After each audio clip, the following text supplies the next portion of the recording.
the country went into a bubble. A lot of the three top markets were Southwest Florida, Phoenix, and Las Vegas. And we're going back to 2007, a number of years ago. And people bought speculatively, low interest rates, subprime loans, fog a mirror, you get a mortgage, fog a mirror, get 3 mortgages. And it created all of this potential inventory with no one to use it. Of course, then the bubble happened where people couldn't sell because they were upside down, and it caused the bubble to burst. Well, what we're finding happening in our market, which has switched to a buyer's market, is that tremendous equity buildup since 2019 because of the COVID years.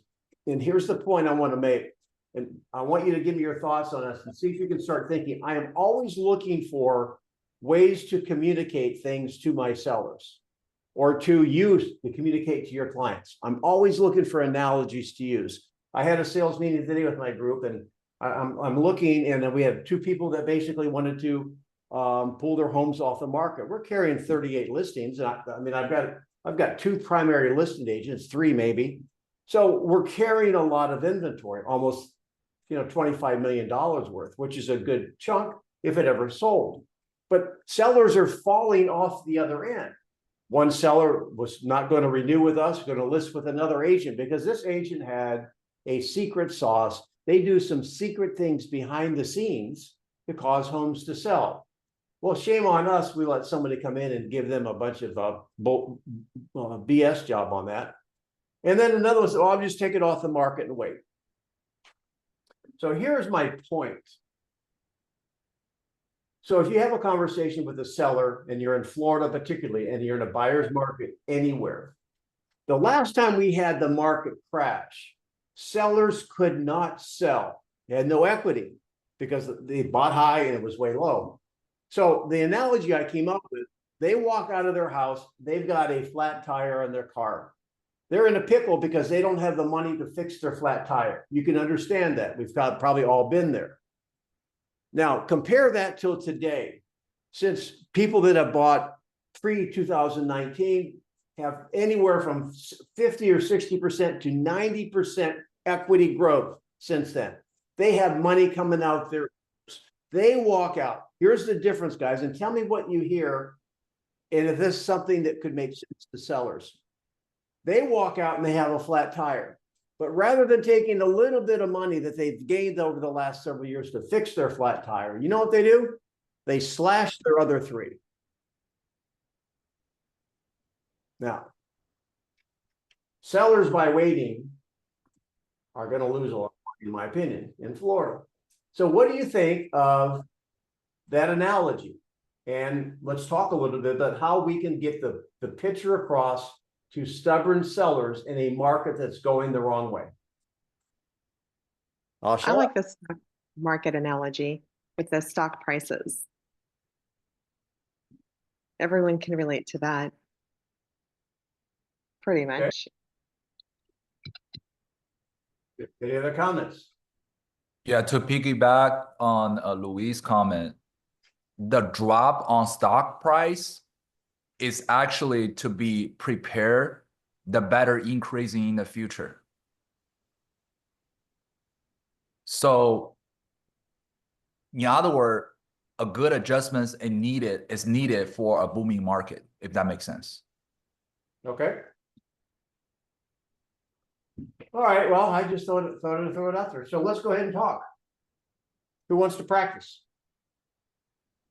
Fan would like to practice a sphere call. All right. Go ahead. Now here we're in mastery. I'm going to give you a little bit more time. I'll give you 2 minutes. So call Louise.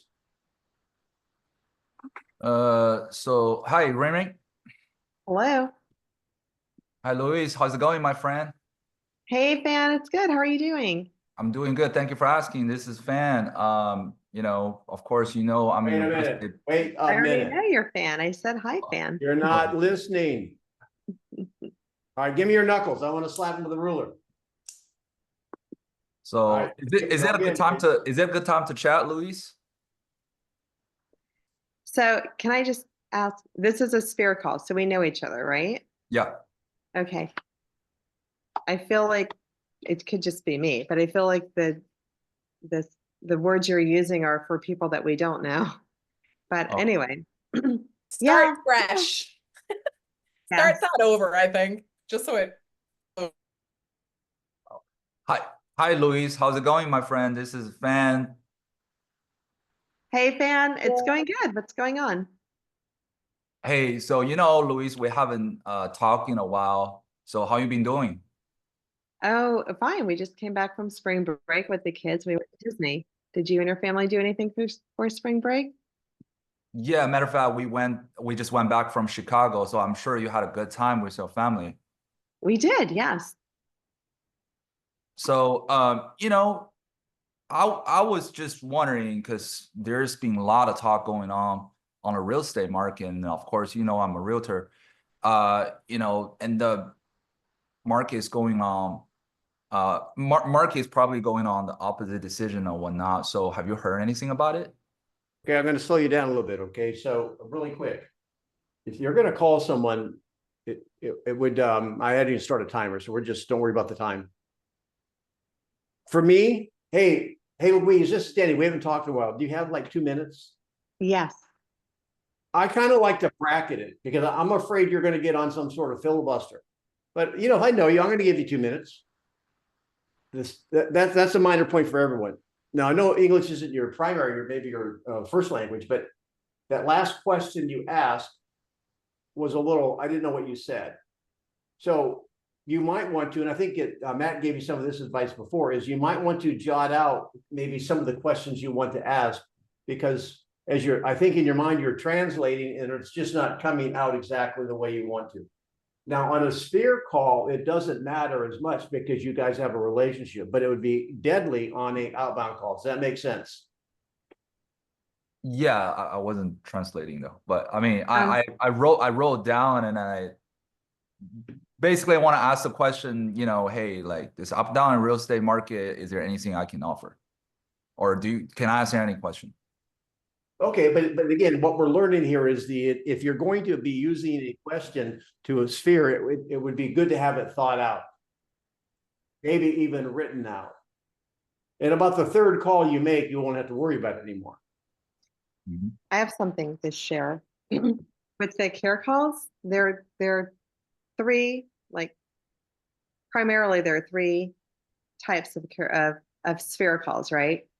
James Shaw taught us care, compassion, and common sense. Okay.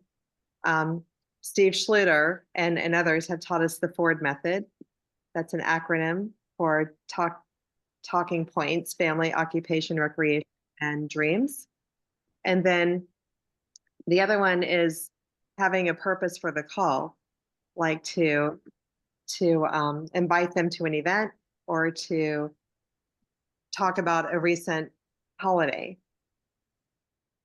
Yeah.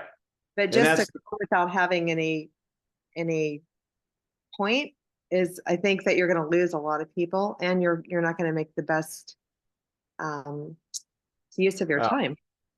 I totally agree. That's great advice. So, Madeline, Hey, everybody. Yes, Hi. I have a quick question. Well, I need help with something. So a while back, Danny, you would talk about how to help somebody see how purchasing is actually better than renting. So could we go into how would you address a client who is thinking of they're going to live there for 3 years, right? Okay, so they're going to live there for 3 years. After the 3 years, they might move, they might be relocated or not. They don't know for sure.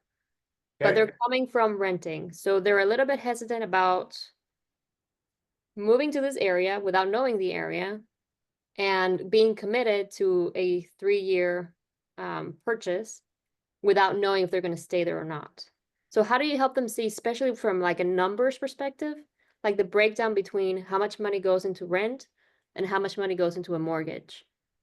That's the part that I deal with. So on a scale of how comfortable are you with numbers? Myself? Yeah. Not as much. Like I understand it, but not, I struggle with helping somebody see it. Okay. I don't want to get this into a number conversation per se.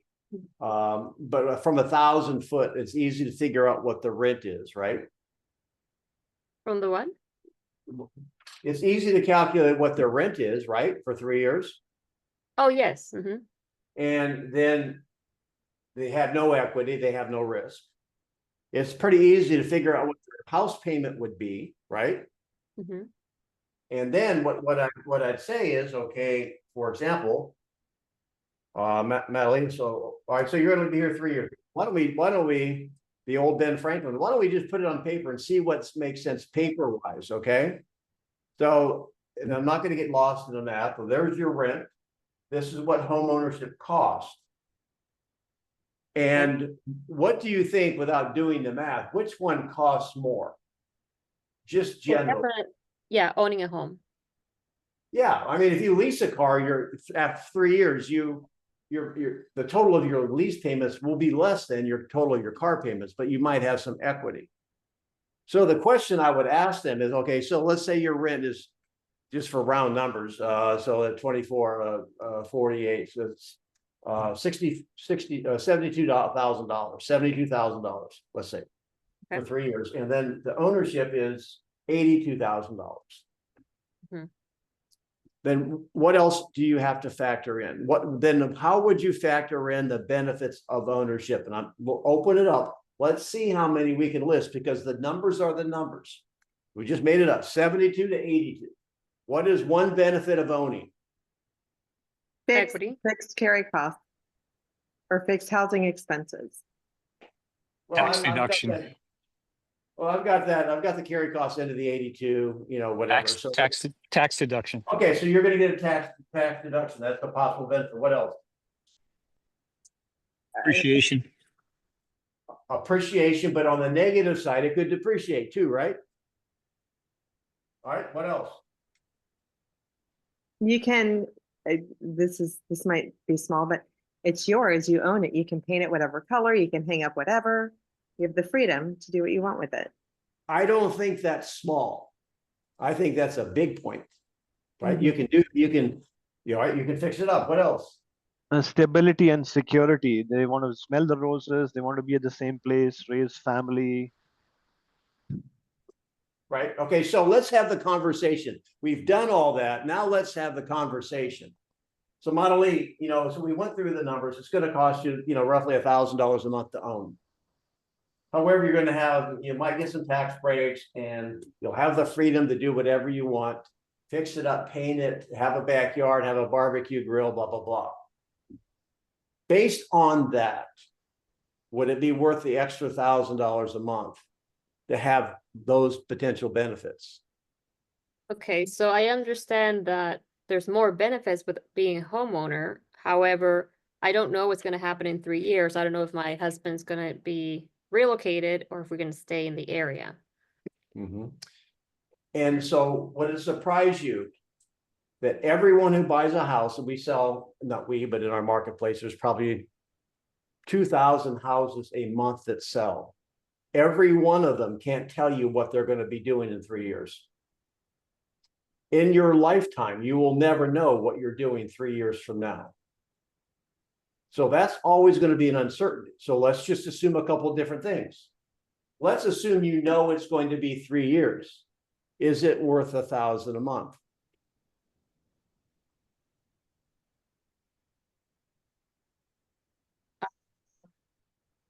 So if it's within their budget, I'll say I'm not quite sure. I mean, I don't know. I'm out of role play right now. I'm trying to figure it out because I guess. Wait a minute. The number, I want you to role play with me. The numbers, you can figure out the numbers, but I don't want to bore people here with a bunch of numbers. I'm going to walk you through this, because here's what you have to do. I'm closing you on the fact, this is your timeline. Let's assume it's 3 years. Okay. And the difference is X. Is it worth it to you? I'm not sure. I've never done this before. I mean, I come from renting, now we have 3 kids, and I don't know the area. I'm coming from out of town, so Oh, I'm afraid to make the wrong choice. Not yet. Let me finish. Now I'm going to use a technique. I'm going to use a technique. When someone basically they've had been renting and now they're thinking about buying, sometimes you want to take them back in your DeLorean with a flux capacitor. Say, how long have you been renting? Oh gosh, my whole life. You know, Well, I mean, you look like 15. So how many years would that be? for the past 12 years I've been renting. Okay, now you see where you guys got to catch it. This is a technique. I haven't named it yet. Louise is getting it already. So let me ask you, if you could go back for the last 12 or 15 years you've been renting, would you have made a different decision and stepped into ownership sooner? Now having 3 kids, yes, I would have. Okay. Now, when you ask that question, so I'm asking a question that I have a 98% certainty of what they're going to say, right? What person, knowing what's happened in the market in the last 7 years, and they've been renting 15 years, wouldn't say yes? Mhm. Why? Because they've had a lot of equity built up. So what you're doing is you're using their past hesitancy, and they probably didn't step into the market because of their hesitancy, and you're going to use that moving forward. So if you can get them to agree that, you know what, if I could do it over again, I would have bought. Now you have momentum. Louise, what were you going to say? On a side note, I have to leave at 1:30, but Madeline, I'm curious, how does your rent in year 12 compare to the rent you had in year 1? It's increased a lot. Yeah, I have no control of that. I think that's a benefit to homeownership, having control over that monthly payment. Okay, Mhm. good point. There's one more point I want to go on, and we can go into something else and go into this deeper if you want. I was closing her, let's just assume it's 3 years. Now, how many people have you met, ever worked with it? You know, hey, well, I probably won't be there more than 4 or 5 years, and they're in there 10 years, 12 years, 15 years, right? Mm. So let's say that now you're 3 years from now, like it, your husband's got a job here, you know, you're actually got your kids in school, they're doing great in sports, and you want to stay. Now the 3 years turns into 6 or 9. How would you factor that into your decision today? Okay. What if they say, which I mean, they have said, okay, well, because, and again, she keeps repeating, I don't know the areas, and I've already addressed that, about, you know, the way that we should address that. But she said, okay, well, what if I rent for 1 year, and then after that year, I'll know more of the area, the neighborhoods, the shopping centers, and then I'll buy on year 2. That is a great objection. Let's handle it. Who wants to go on that? Because I hear that all the time. Let's see if you can combat that. Do we have a contestant, Louise? And your Uncle Barry. worth combating is what I'm wondering, because if they're set on that, why are we gonna be like, no, you need to buy here in this neighborhood and it's gonna be awesome? I think I don't it's know. I think we serious. can take it from a Already different fine. position. Why can't you position yourself as the neighborhood expert and share with them the details about the neighborhood? Right, that I didn't want to go into it, so to not take a lot of time, but that's basically what we're doing tomorrow. I'm taking them out and we're gonna get to see the area. But my thing is, if they're already operating from a frame of mind where I'm just gonna rent because that's what I'm comfortable with and that's what I've been doing, how do I get them out of that frame of mind into the benefits of home ownership? Well, they already know the benefit of it. They're afraid to step into it. I would move them backwards. Well, can we take a look at it? Let's just assume that you'd stepped in, you know, 6 years ago. Do you know the house that you could have bought 6 years ago is 230,000, and now it's 450,000. Now, if you knowing that, and you could Okay. go back, would you have made the same decision? Yeah, no. Mhm. The other thing too is when people make a big decision, like buying a house, like getting married for the first time, or even the second, having a baby. I mean, is there not some apprehension? Definitely. Sometimes, and I heard this a long time ago, this is going back way back when, this guy, agent had this little I think he put M&Ms in a little pill bottle, but probably nowadays you wouldn't do that. You would say, well, here, would you like these M&Ms? Why? Well, these are what you ought to do is take 2 every morning or 2 at night before you go to bed. It'll get rid of your anxiety or whatever. You make a joke about it, but everybody has it. So David, how would you, going back, you wanted to take that role play. How would you handle? I am like, hey, look, I don't know the area. I'd like to rent a year and then get to know the area. In the little that you know about the area, do you think homes are appreciating or depreciating? It seems to be a pretty upward moving market, or maybe, I think it's, I think it's going up. So do you think that in the 3 years that you may be here and you may eventually move after that, do you think that you're going to make money or lose money on this property? I'm not a 3-year renter now. I'm moving into the area, but I don't want to buy right away. I want to rent the first year so I can get to know the area.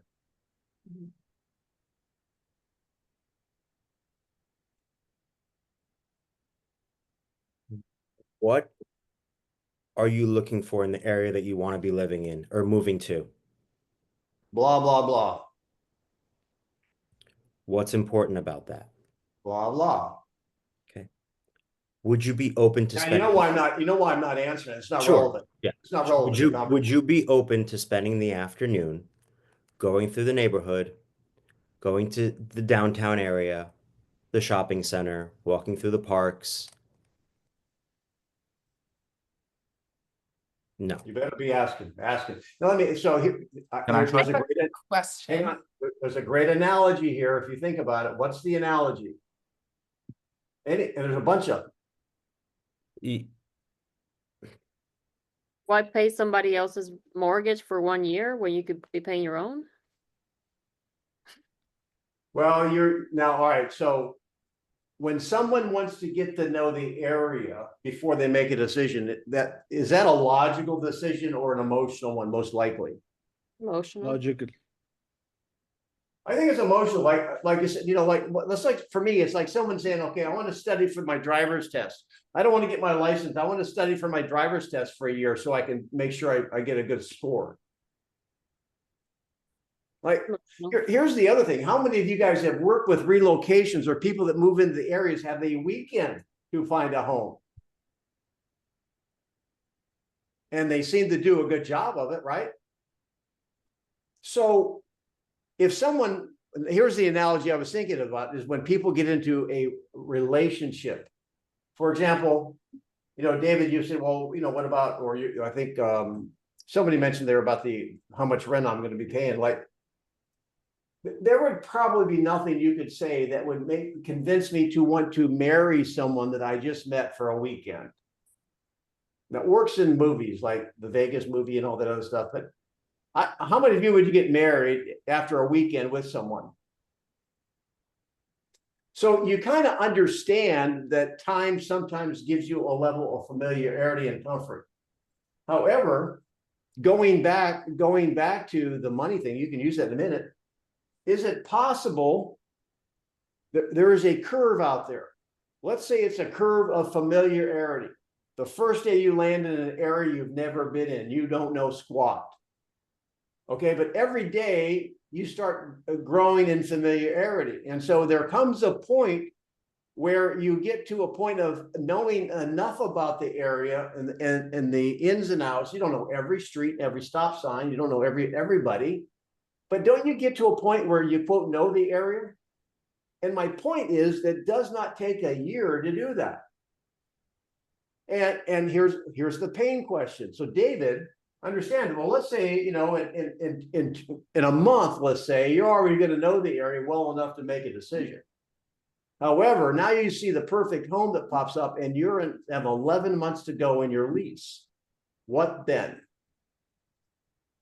That's what I'm about to say as well. Good, fan. We're good. We're thinking like. You know why they're saying the year? You know why? Because people think typically in terms of a lease for a year. You got to get the year out of their brain. they would be better to go into a furnished place and pay seasonal rates for a month or so, because I promise you, after a month being in an area, their level of knowledge is sufficient. And if it's 2 months, it's not going to double. 3 months, it's not going to triple. You follow what you've got to get them out of that mindset that, well, everyone rents a year, right? No, why don't you just rent a week? So along those lines, Madeline, if you found the house that in the neighborhood you would like to move into next month, how would you feel? And Yeah. printing, Would you yeah. be ready to move forward? Hmm. I think something else that's happening that I forgot to mention is that they're getting a lot of feedback from other residents where the husband is a doctor and he's going to be working at this hospital. So they're getting a lot of suggestions from what the other residents have done, which is they've rented. When you're So- saying the residents, you mean the resident doctor. Yes. In my opinion, the doctor, whether it's the man or the woman, I don't think cares less about the house. They'll probably focus on they're moving into a new practice, they're gonna have their hair on fire. It's probably the trailing spouse, if there's one. The what? You cut off. The trailing spouse, if there is Oh, one. yes, exactly. Yes. And that's the trend, right? Yes. The Uh, ones who are staying home, taking care of the kids. Have you worked with doctors before, Madeline?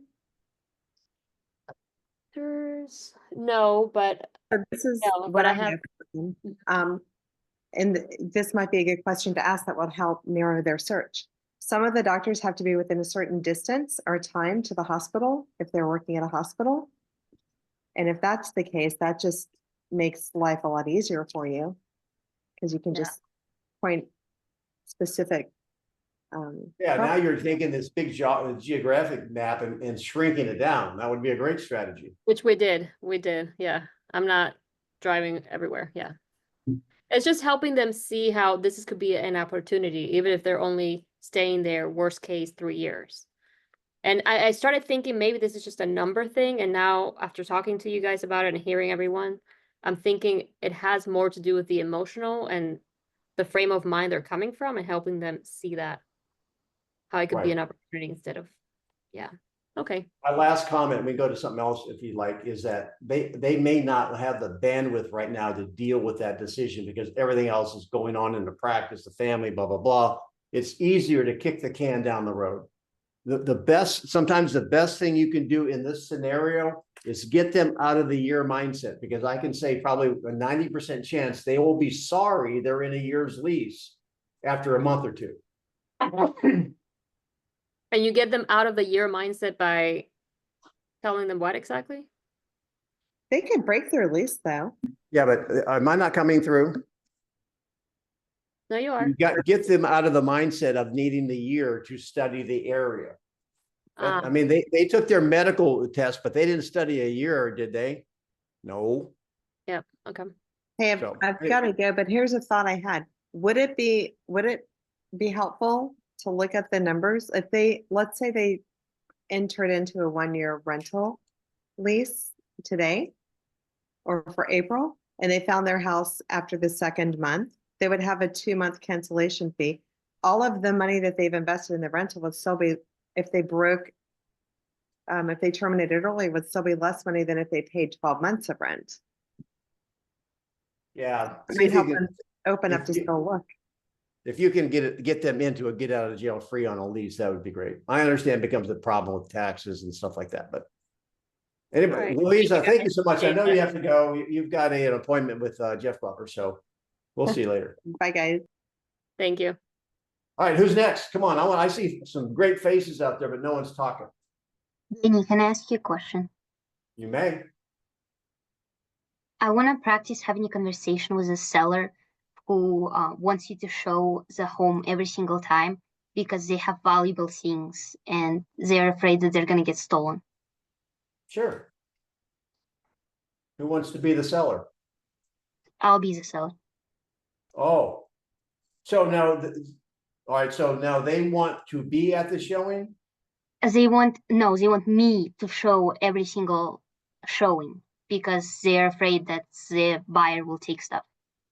Okay, and What's the price range of the home?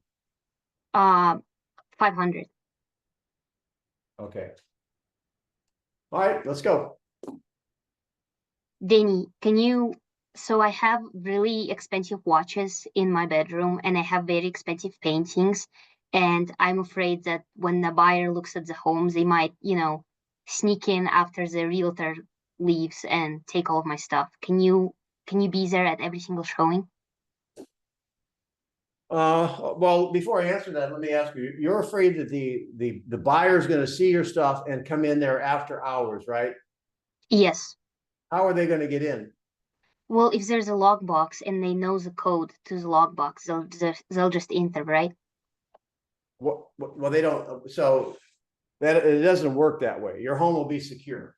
So let's just assume your home is secure. They can't get in through the lockbox. Now they could get in and break in a window or something like that, or taking a bulldozer or knocking down the wall, but they can't get in via the lockbox. Is it still a concern of yours?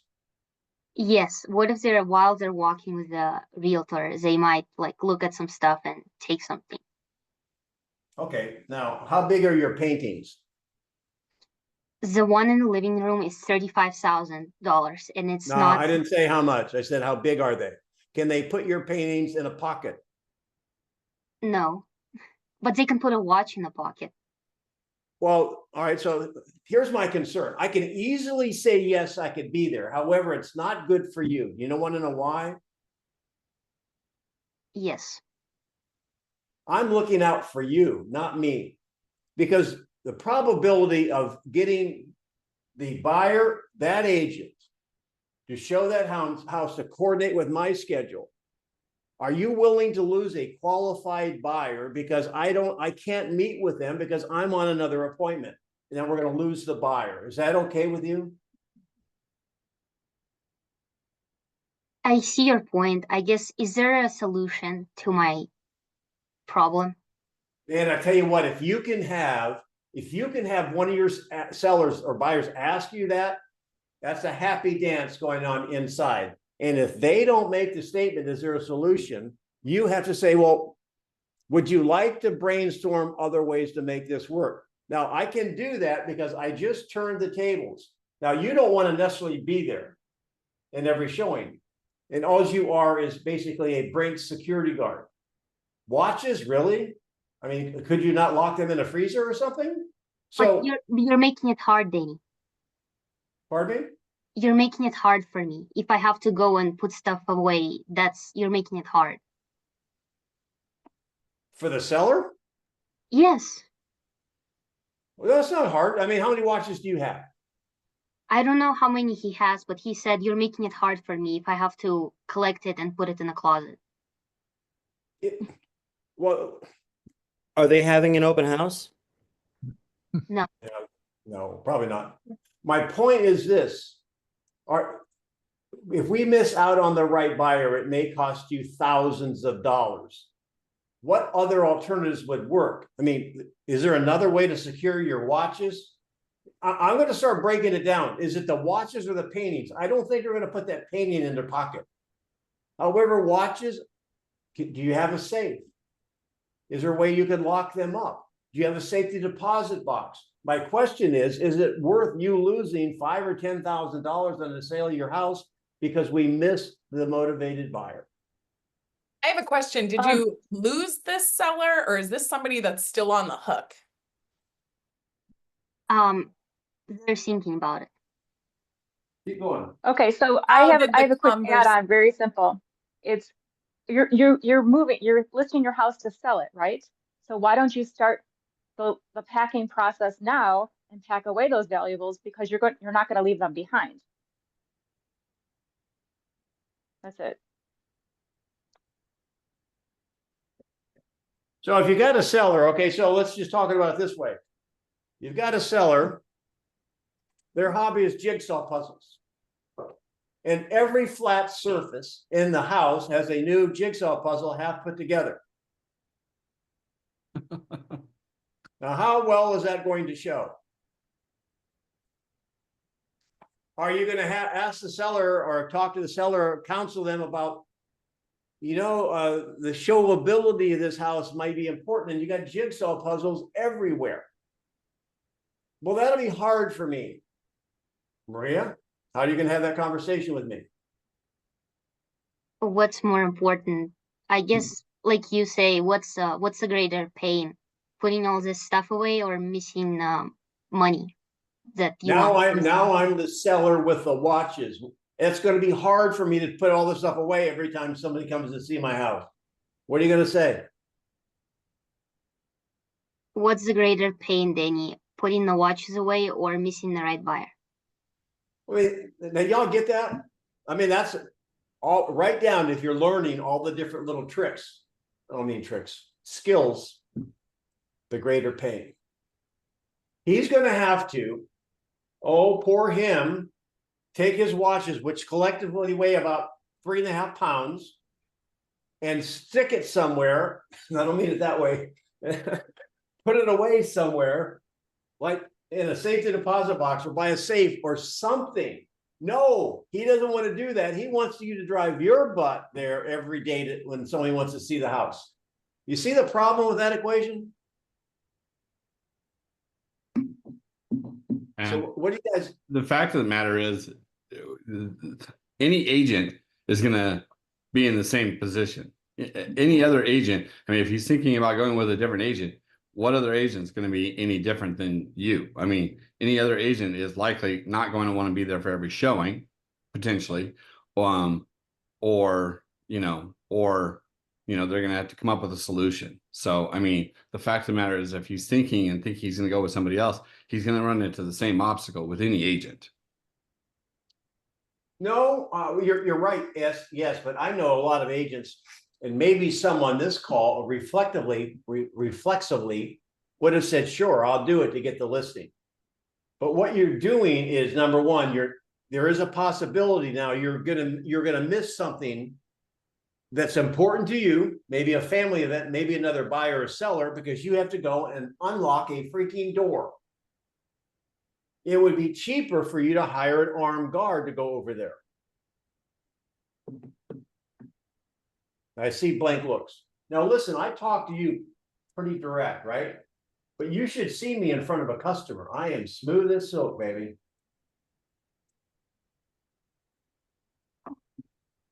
I don't know. I get the feedback in the chat. You guys think I'm mean. I'm not mean at all. Truth hurt. So what? I said the truth hurts. People can't handle it. So does that help you, Maria? Yes, thank you, Danny. Now, what if he says, okay, here we go. Somebody take this. Well, the other agent said they do it. And if you're not here for showings, I'm going to go with the other agent. Robert, let me hear you. My response would be, well, I apologize, but the fact of the matter is that there is no way for me to be able to guarantee you I can be here for every showing. So therefore, if that is the absolute end all be all, I'm going to have to say, go ahead and go with the other agent.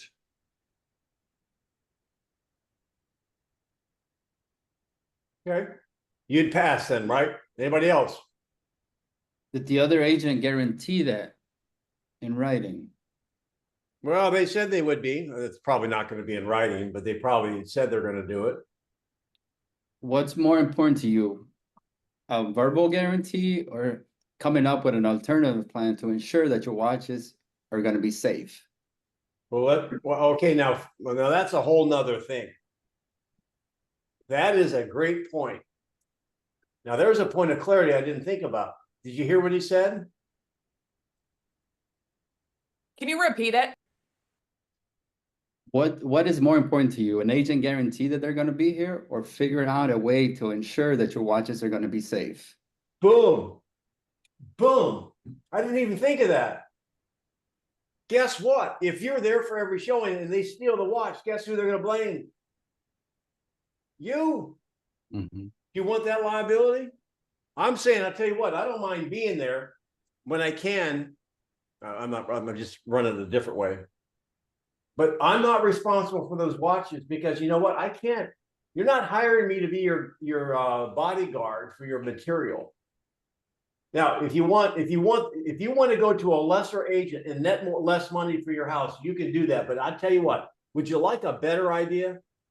Why don't you hire the best there is, like me, to get your home sold at top dollar, and hire someone to take care of your watches, and that's what they do. Put them in a lockbox somewhere. Buy a gun safe. They'll be fine. Hide them in the freezer in tinfoil in a Cool Whip container. No one ever looks there. If the other agent's not going to value their time, what do you want me to do? You want me to sit here babysit your watches, or do you want me to go and sell your house? There you go. There's another one. What if an agent's going to do that? Is there a possibility they have nothing better to do? Therefore, how is their business? So go ahead and hire someone who has nothing else to do other than be a home sitter. You're hiring me to get your home sold. Now we're getting fired up, right? I hope, get that seller on the phone right now, Maria. We're all going to give him a talking to. All right, come on, Evan, come on. We got Beverly. You sit there all the time. Come on, let's go. No, I don't bite. Evan, come on, you can do it. Tiffany. Scott, you're making me seasick. I think you're actually in a Jello wrestling match right now or something, or maybe you're running a marathon. I'm happy to do something. All right. You can role play with Beverly. She's going to speak. She can be a buyer or seller. Okay, Beverly, you want to be a buyer? I'll be a seller. Okay. What do you want to, what's your objection that you want to do? Seller. Yeah, go ahead. Expired. Expired. Expired on the phone. All right. Ring, ring. Hello? Hi, is this the owner of 123 Main Street? Yeah, who's calling? Hi, this is actually Tiff over at Keller Williams. I just noticed that your property had expired off of the MLS, and I didn't know if you had completely given up on the idea of selling it. I've gotten a million calls from realtors all day today, so yeah, we're just off the market right now. I don't doubt that at all, but may I ask a little further why you've decided to keep it off the market? Yeah, we don't really need to sell it anymore. Okay. Can I ask you, if you don't need to sell it now, what was the reason for trying to sell it in the first place? Yeah, we have another property and we go back and forth. We were thinking about giving this one up and we're still not sure yet. I guess between the two big properties, what is the hesitation of this decision? Well, we just bought the other property and we're trying out that area. We want to see if we like it. And if we like it, then we'll consider putting it back on the market again, the one over here. But if not, we're okay. Okay. Well, how long do you think it's going to take you to actually find out like where you're at, if it's the right one for you? Well, the new property we bought, we're not allowed to sell before a year anyway. So if we decide we hate that new place, then we'll sell it after a year. Okay. And how do you like the new place so far? We seem to love it. Okay. So let me ask you, keeping it off the market, and if you don't have to sell it, I do understand, but how does it benefit you to keep it off the market for whatever amount of time if you kind of already know that you love the place you're in right now? We like the new place and we come back to this one. We vacation back and forth over here. We really do appreciate the new place. But we're still not, we want to give it a little more time. We're not in a major rush. We got this one paid off, that one's paid off in full. Time. Sorry. I was being a little bit difficult. That's okay. That was about double. I gave you almost 3 minutes on that. So you had a nice conversation. I was waiting for a close. I was waiting for ask for the appointment. The conversation. Yeah, I didn't get there. I mean, the conversation was good. Anybody have any feedback for her? Thanks for doing it. Well, interestingly, that is a real scenario I have. When we were talking, it actually came up and the guy wanted my opinion. I spoke with him for a while. I gave him you know, a great, you know, comparative market, told him what he saw, what's going on in the market. But he's not in desperate need for the money. And he has another place in Boca that he's trying out the area. He's not allowed to sell that new place if he hates it there, not for up to a year. Why can't he sell it? I guess that must be something in his clause. You know, I'm not really sure. It's a good question. I didn't ask him about that. But the condo that he has down over here, it's paid off in full. He's got equity. He doesn't need the money. But he You know wants, what it sounds like to me? he's not motivated enough. Yep. Yeah, that's kind of what I thought. When you find a conversation, quote, AKA script that works on unmotivated people, would you please not tell anyone, tell me, and we're going to go ahead and market it across the world. All right, guys, come on, lay it on me, stump me. How can I help you? I'm not gonna do sock puppet things in my projector light.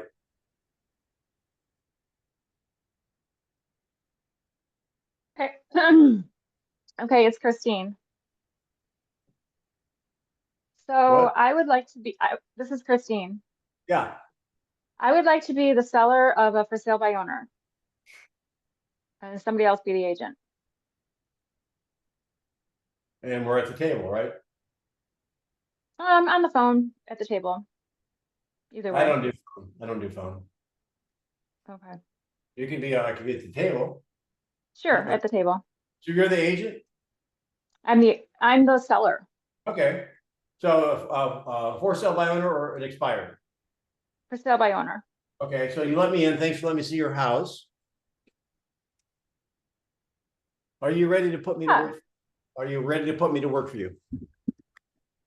No, I've had a couple other people look at the house, so I want to see how it goes with them. It's my second house, a second home, so it was a rental, so now I want to sell it, and I have a couple of people interested.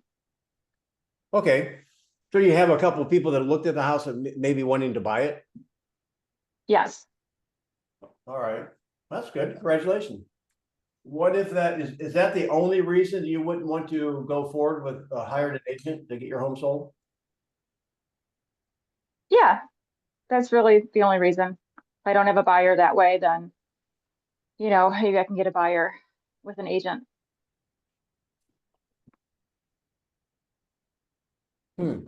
Well, have you guys already talked price?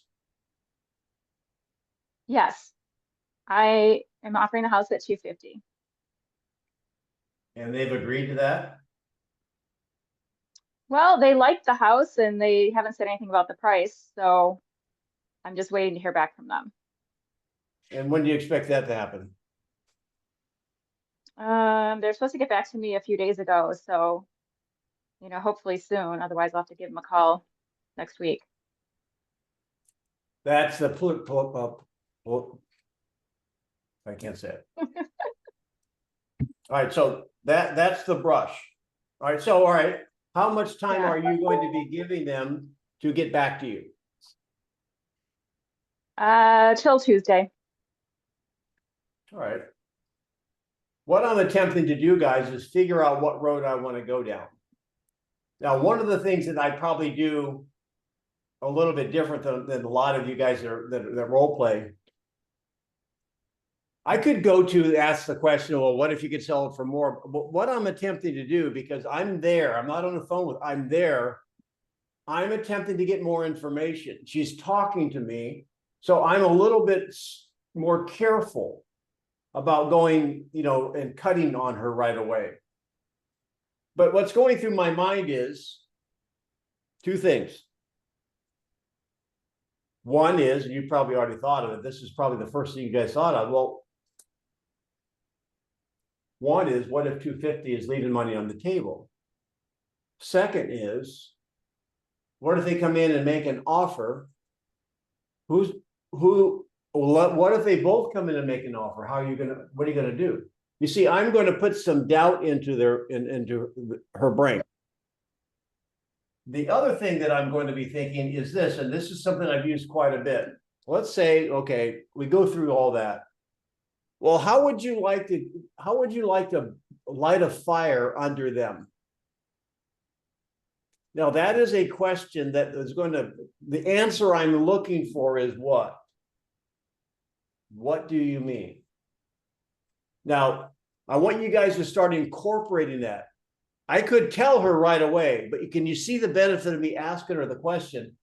How would you like to be able to light a fire under them? And they said, now they're going to lean in. Well, how would you do that? Well, this is how it would be done. Why don't you use me to help you sell it to them? Really? What? Well, the thing is that if you've elected, you're going to give them till Tuesday. And after that, you're going to hire me to get your home sold. And that's great. And so we'll have an agreement here. And then you go to them. This is my advice to you. I want you to call them back, both of them, and say, listen, I'm putting my home on the market Tuesday with an agent. However, you have until then, there's two of you, to come in and make an acceptable offer to me. Now, I'm going to stop a minute. How many of you guys are seeing what I'm doing? And would you ever consider doing that? Yeah, that sounds great. I like it. What am I doing, you guys? Creating urgency. Yes. Yeah, and here's- deadline. Yes, I mean, it's going to help the seller, but here's the other thing. I'm playing the odds. And I've got a long track record to kind of back this up. What are the odds of for sale by owner, particularly in Florida right now, that buyers who looked at it are going to come back and make an offer? Would you say high or low? Low. Very, very low. So I'm going to say, well, tell you what, here's the thing. They're going to take their time because they think they can. So why don't you just say, you know, we'll start the listing on Tuesday or Wednesday. That way, if they come in and they are serious, in fact, I'll tell you what I'll do.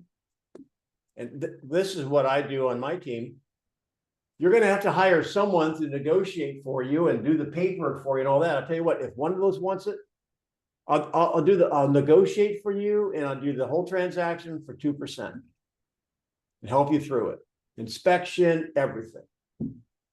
That's my program anyway. I have a flexible fee. It starts at 2 and goes up from there. So if the seller found a buyer or a buyer found the seller, even a month into my listing agreement, and there's no other agent, it's 2%. You see how you can work your way right back in there. And now I'm providing a service for them. Any thoughts on that?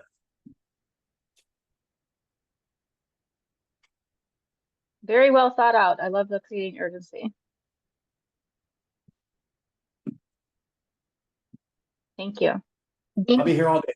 Denny, what if they say, I guess, they might as well just say, oh, well, that's a good idea. And then they'll just go and tell the two buyers that I will hire an agent unless you bring me an offer by Tuesday. But at the end of the day, they might still not hire you. Well, they could do that, but I mean, that approach has got me more listings, or at least knuckle bumps. They could still back out, right? Even if they signed the papers, they could still back out. So I think it's just another way of playing that and helping them in a way and kind of position yourself ahead of anybody else they're talking to. It doesn't always win. It's not foolproof. It's not guaranteed, but it's worked for me in the past. Most of the time when you say, aren't you gonna leave money on the table? They say no. And I get stuck there. All right. How do you know? Because 2 homes on the block sold a month ago and I'm asking for a little bit less. But what if it was worth more? Are you telling me you can sell my house for more? Well, I can tell you when we sell it, you will know we didn't leave money on the table. When you do it yourself, you'll always have that fear. So my question is, what's your greater pain? I mean, if we did not provide listen to this, guys, remember this. I don't think I've ever said this on a role play. If we did not provide a very valuable service to people like you selling their property, then why would people pay us thousands of dollars to represent them. Our industry thrives because it works.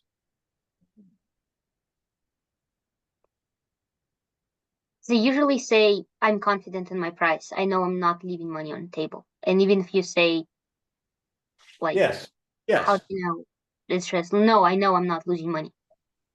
Well, if they, I mean, okay, I mean, if they say it, They say it, yeah, they say, I know I'm not losing money. I know what I'm doing. You either take my price or you walk away, even during the inspection. okay. Good. Good for you. But some people can fix their own toilet. But for most people, it costs them more to do it themselves and hire a plumber.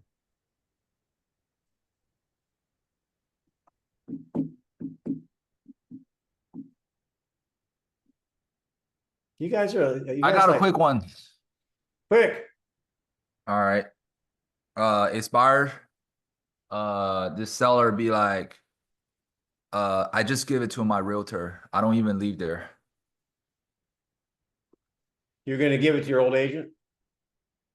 No. It was expired, and that's an objection. What's the objection? You know, okay. I mean, I understand it's off the market. I just give it to my agent. I don't even leave there. I guess I got, I'll let my agent handle it. I mean, if it's expired, that's fine. I don't even leave there, so I just let him keep handling. So he's going to let the same agent handle it. Yeah. Okay. But if I went in for a root canal and the dentist took 6 months and my tooth still hurt, I'm not going back to that dentist. So why are you?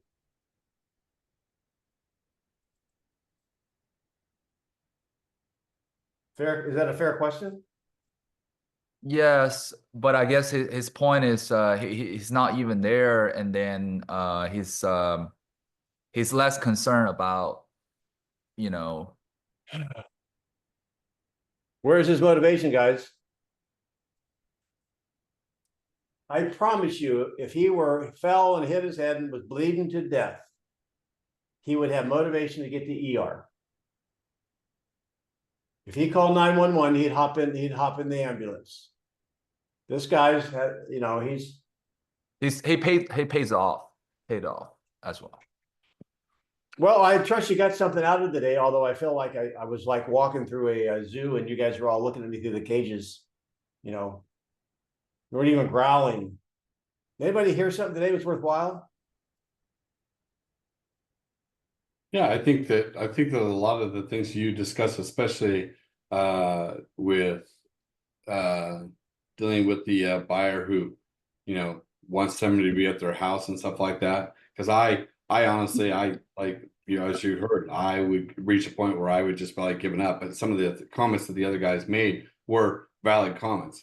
I bet. I mean, it becomes one of those things of why am I here if you're going to choose to, not want to work with me because you're worrying about your watches and things like that. I would just reach a point where I'd just be like, okay, never mind then. We don't need to work together. So, but I tell you what, you make me think. Probably just me giving up too early, too soon. No, you guys give me so many ideas and analogies. I say, okay, so would you want your cardiologist going? Our grocery store here is Publix, right? They have blood pressure machines there for free. You sit in there. Would you want would you not hire your cardiologist who's world renowned because he won't go to Publix with you while you sit in a chair and get your blood pressure taken? Sometimes, I make these wild analogies, but sometimes you have to go way outside the bounds of like ridiculous.